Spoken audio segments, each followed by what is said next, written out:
Let me ask you something. If I told you there's a platform where an account with 0 followers can get 1 million views on a single video, and another platform where one video you post today can still bring you clients 3 years from now, would you want to know how to use both of them? I'm sure the answer is yes. So good answer, because that's exactly what we're going to talk about today. TikTok and YouTube. This is part 2. Yesterday was part 1. We'll wrap up with part 3. We're going over 6 platforms. This is the middle one, TikTok and YouTube. 2 completely different animals here. One is the fastest content distribution machine on the planet. At least for now, we'll see how it changes. The other one is the internet's library and the second most visited website in the world. That's YouTube. And most people are either ignoring one of them or using both of them wrong.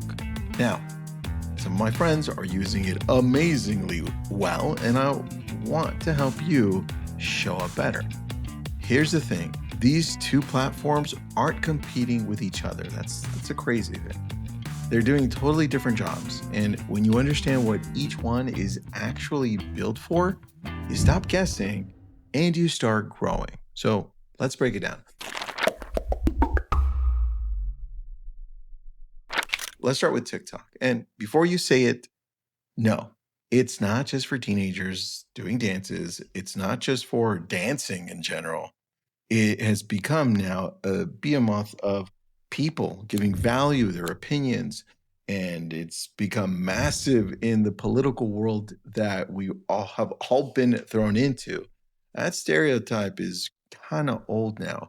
So I want you to start thinking of TikTok as a place where social media happens first, and it's matured quite a bit. It's the fastest growing audience that we have on all platforms outside of what's happening recently because the US government took it over. A lot of people have been jumping into Instagram, but TikTok still remains pretty relevant right now. And the average age of people going in there ranges between 25 to 45. And that's pretty much millennials and some Gen Xers in there. That's probably the most of what you're going to get. There are some Gen Zs as well. But for the purpose of who we want to target, it's the millennials and the Gen Xers. Those are the ones that can buy and sell homes. And of course, we want to connect with them the most. That's who's on TikTok. Now, here's what makes TikTok fundamentally different from everything else. The algorithm doesn't care how many followers you have. Isn't that crazy? It cares about one thing. Is this video good?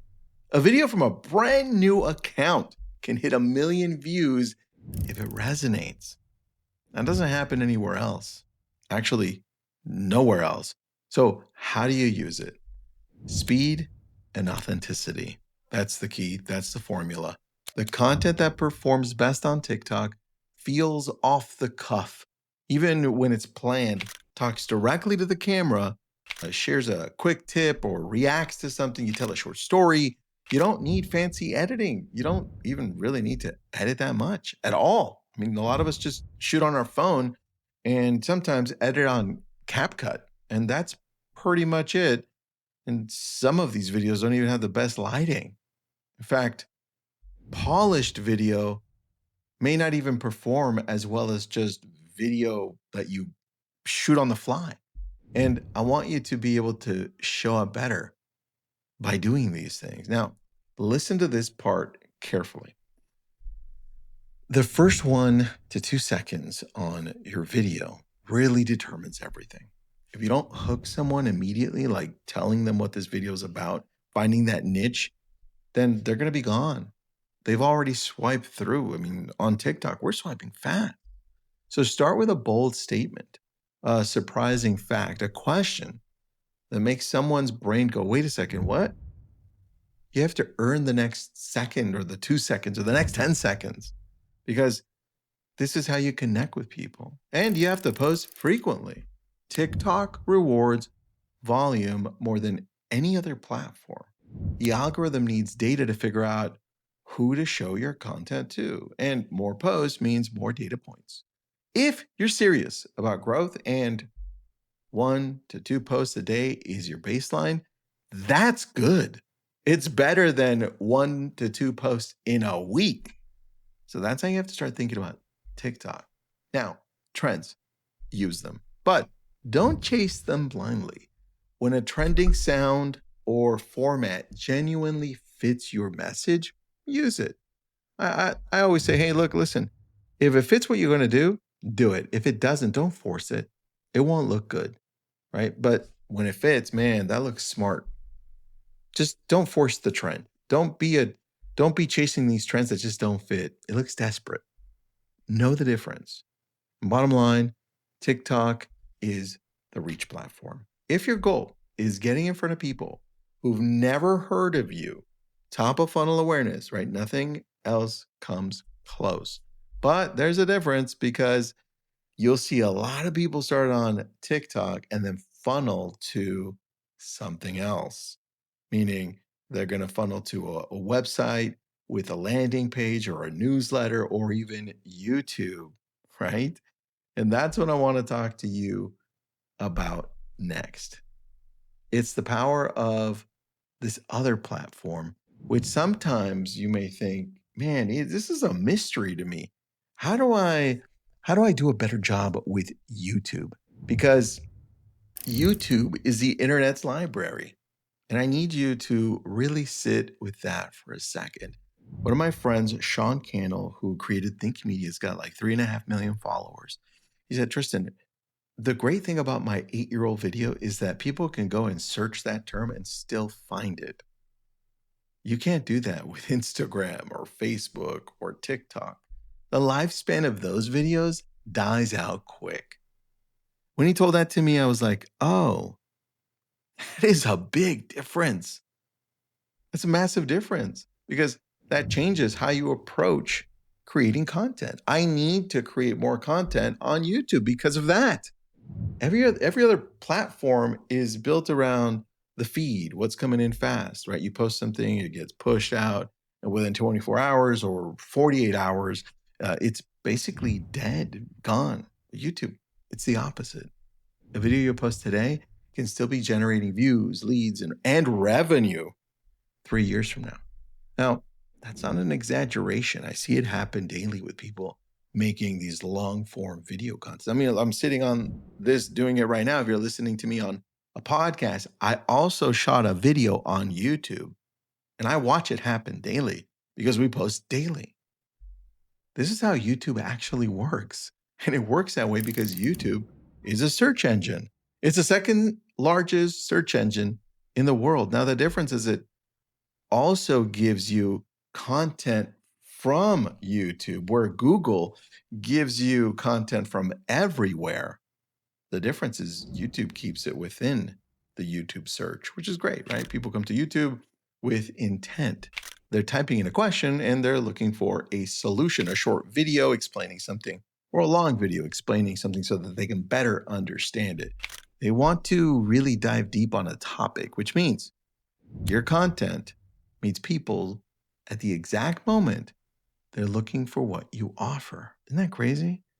So how do you use it? First, think like a search engine. Before you create a video, ask yourself, what would someone actually type into YouTube to find this?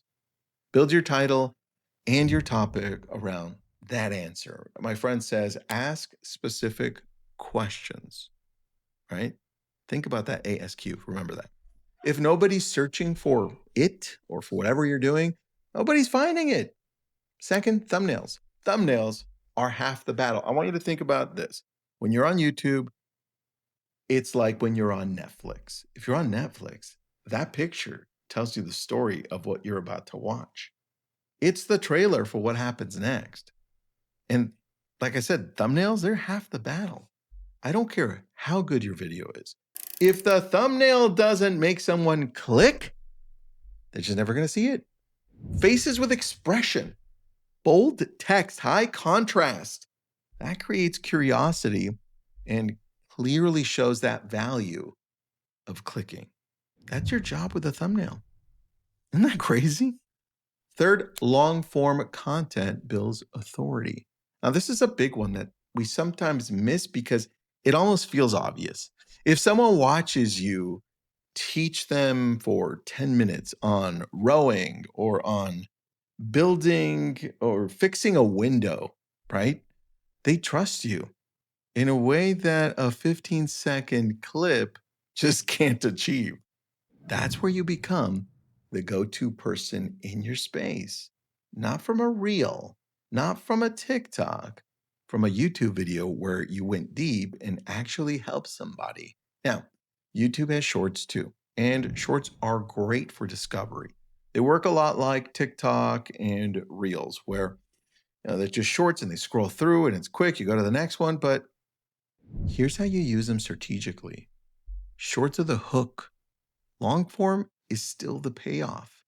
Use a short to give someone a quick insight, then point them to a full video. In fact, YouTube Shorts have this little section at the bottom where you click it and it shows you that video that it connected to, that longer form video. Isn't that crazy? It's like a 1-2 punch. TikTok style discovery with YouTube level depth. What makes YouTube different from everything else? Well, I think at this point, right? But it's an authority platform. Content has incredibly long shelf life.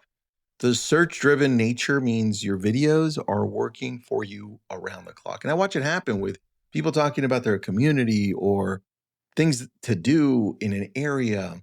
And it works while you're asleep, while you're with your family, while you're on vacation. Years later, no other platform builds that credibility and generates long-term compounding like YouTube. It just doesn't. So here's where it all comes together. TikTok gets you discovered. YouTube gets you trusted. One is the fastest reaching machine in the world. The other one is the most powerful authority builder on the internet. When you use TikTok to get in front of new people and YouTube to turn those people into believers, that's the strategy. In fact, you watch it with some of these big TikTokers and say, if you want me to go deeper into this, go to my YouTube channel and watch the in-depth video there. Isn't that crazy? Now you're not just posting content and hoping for the best. It's building something intentional. So please do me a favor, stop treating every platform the same. Start respecting what each one is built for. And remember, behind every view, every comment, every subscriber, there's a real person and they're looking for someone they can trust. And I want you to be that person. Now, this is part 2 of 3. Tomorrow, I'll be covering LinkedIn and a secret one. Well, not so secret, but I think it's secret.